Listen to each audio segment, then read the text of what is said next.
To our weekly feature, Citizen Planet. And the communities living along the Tana Delta in Tana River and Lamu counties have embraced a new way of life. Well, this is in a bid to adapt to the effects of climate change. And as Emily Chabet reports in this week's Citizen Planet, the communities have shunned harmful environmental practices like charcoal burning and instead turned to beekeeping and other farming methods as alternatives to sustaining their livelihoods. Take a look.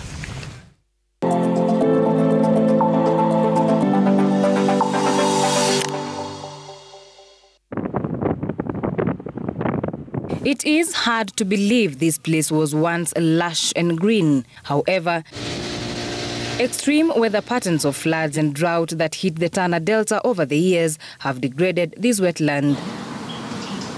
Its existence has also been threatened by human activities, turning what was once a refreshing source of life into an ecological menace that is now returning the favor and threatening the livelihoods of the community that call it home. Miaka ya nyuma tulikuwako tunajua inaia tunapata floods mara mbili. Na hizo flood ndio tulikuwako tunaweza kuzitaimia na kuweza kufanya kazi. Kufikia hapa nyuma late 20s tuliweza kuona hayo mabadiliko. Mimi kitu ambayo siwezi ni joto. Na hii joto ambayo iko saa hii, hata nilienda Nairobi juzi karibu nilale barabarani vile niliona kuko baridi. Kwa hiyo mazingira saa hii imebadilika kabisa. A few months ago, we were talking about water scarcity in Tana River. And about 45 villages in Tana River County did not have water at all.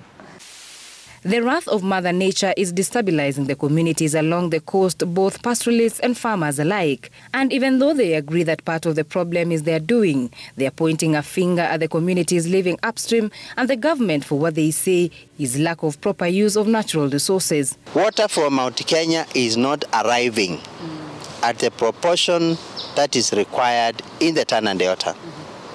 As a result, during the dry season, the Tana River levels is usually below the sea level. When the water levels go down, that's when now you have, yes, the backflow now of the ocean water coming this way. That comes with effects because even the marine life is affected. The communities here are well aware of the effects of change in climate, and through the support of Nature Kenya, adaptation and behavior change is paramount if they are to see success in their restoration journey. Kwenye hii kutunzaji kwanza, kuna sehemu ya kwanza tunahakikisha tumepanda. Kitu ya pili, tumetoa vijana volunteer kuhakikisha kwamba ile kazi tunaifanya isiharibiwe. Kitu ya tatu, huwezi mwambia mtu aache kuharibu, hakuna njia. So ya tatu tunahakikisha ya kwamba tunahifadhi kweli, lakini we give out alternatives za maisha kwa hao jamii. We've been able to support these farmers that used to say they don't have seed input to do farming.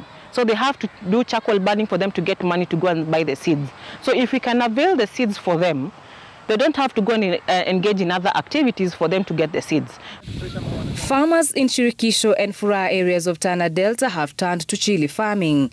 They get into contractual farming with organizations like Equator Kenya Limited with the assurance of a market and income.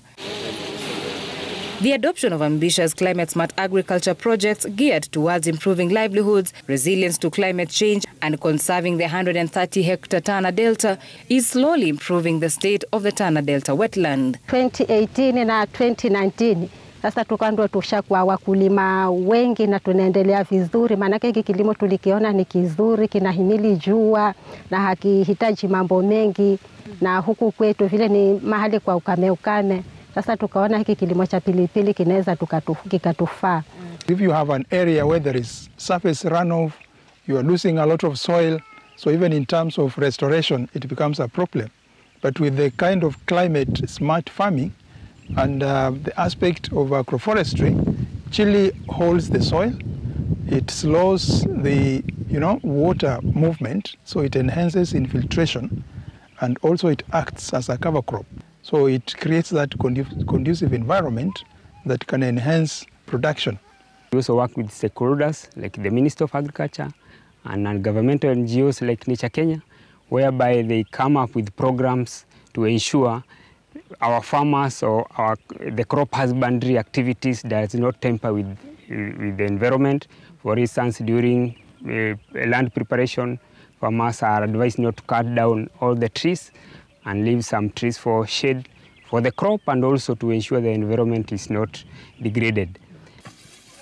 Both pastoralists and farmers are engaging in alternative livelihoods with the sole purpose of survival and income, even as they ensure that the wetland, which is of international importance, is restored back to its former glory. Chile is very resilient. We hope that if the rains persist, like the government is telling us, we'll try to be able to get the normal yields, which is around 1 kilogram per plant.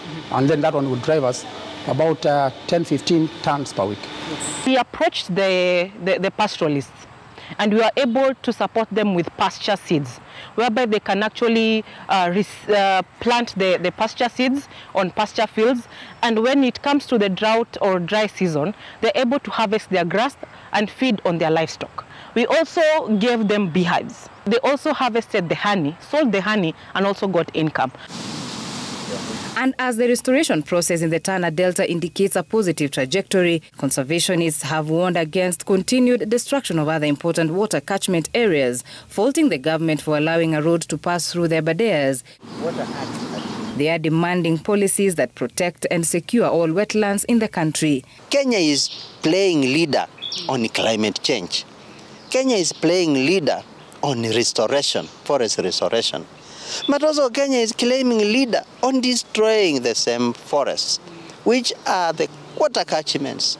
Yala Swamp in western Kenya, which has only 20,000 hectares remaining, has had 50% of that wetland given to private sector to grow sugarcane, ignoring the ecological functions where Yala Swamp filters the water before it enters Lake Victoria.